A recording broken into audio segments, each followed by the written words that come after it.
नमस्कार, मी अर्चना देशमुख तुमचं मनापासून स्वागत करते। मी महाबळेश्वरला गेली होती, त्या टाइमला हे दोन प्रकारचे सिरप घेऊन आले, sweet lime and orange and strawberry. घरच्या घरी आपल्याला हॉटेलप्रमाणे वेलकम ड्रिंक्स कसे बनवायचे हे बघा। 20 रुपयाचं आपल्याला बाजारात सोडा बॉटल मिळते, ते सोडा बॉटल घ्यायची, 3-4 बर्फ टाकायचे आणि एक झाकण आपल्याला सिरप टाकायचे, कुठलेही स्ट्रॉबेरी एनी तुम्हाला जे आवडेल।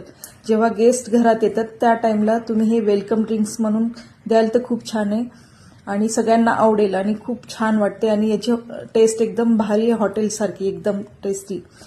आणि जेव्हा आपल्याला ऍसिडिटी होते, अस्वस्थ वाटते, उन्हाळ्याचं काहीतरी थंड प्यावंसं वाटते, त्या टाइमला तुम्हाला असं वाटेल की खरंच आपण हॉटेलमध्ये गेलोय आणि एक छान वेलकम ड्रिंक्स घेतले। त्यासाठी तुम्हाला हा व्हिडिओ आवडला असेल तर नक्की लाईक शेअर करा। थँक्यू।